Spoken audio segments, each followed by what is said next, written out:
સમગ્ર દેશ બન્યો છે શોકાતુર. લંડન જતી એર ઇન્ડિયાની ફ્લાઇટ AI-171 અમદાવાદથી ટેક ઓફ બાદ ક્રેશ થઈ છે, જેની અંદર અનેક મુસાફરોનું નિધન થયા હોવાના સમાચાર અત્યારે સામે આવી રહ્યા છે.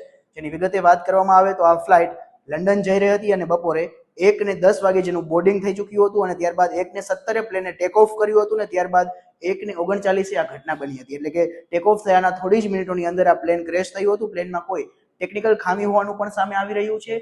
તે બીજી વાત કરવામાં આવે તો પ્લેન ટેક ઓફ વખતે વૃક્ષ સાથે અથડાયું હતું તેવી પણ બાબતો સામે આવી રહી છે અને સાથે પ્લેન 12 વર્ષ જૂનું હતું એવા પણ સમાચાર સામે આવી રહ્યા છે. પરંતુ હજી સચોટ કોઈ માહિતી આપણી સામે આવી નથી. પ્લેન 191 મીટરની ઊંચાઈ હતું જ્યાંથી કરી અને એ મેઘાણીનગર નામનો જે અમદાવાદનો વિસ્તાર છે ત્યાં ક્રેશ થયું હતું અને ત્યાં ઇન્ટર્ન ડોક્ટરની હોસ્ટેલ હતી.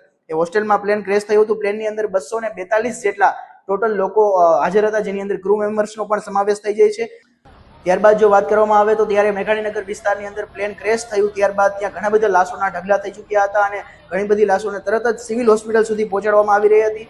વર્તમાન સમયની વાત કરવામાં આવે તો આપણા મુખ્યમંત્રી, ગૃહમંત્રી તેમજ વડાપ્રધાન ઘટના સ્થળે પહોંચવા માટે તરત જ રવાના થઈ ચૂક્યા છે.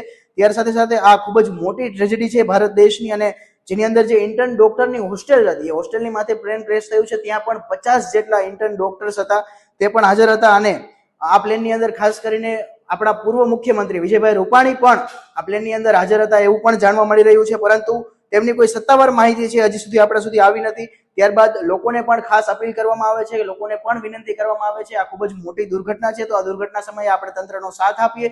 સિવિલ હોસ્પિટલે અમદાવાદ ખાતે ખૂબ જ મોટું જે ટ્રાફિક થઈ રહ્યું છે ટ્રાફિક ન કરવામાં આવે. જેટલા લોકોની જરૂર છે, જેમને ખાસ જરૂરી છે એટલા જ લોકો તે સિવિલ હોસ્પિટલ ખાતે જાય. ત્યારબાદ રાજકોટ હેલ્પલાઇન નંબર પણ જાહેર કરવામાં આવ્યો છે, એર ઇન્ડિયાનો હોટલાઇન નંબર પણ જાહેર કરવામાં આવ્યો છે અને અમદાવાદ પોલીસ દ્વારા પણ એક હેલ્પલાઇન નંબર જાહેર કરવામાં આવ્યો છે. તો આ જેટલા પણ હેલ્પલાઇન નંબર છે તેના પર તમે જરૂરી હોય એ માહિતી પણ મેળવી શકો છો.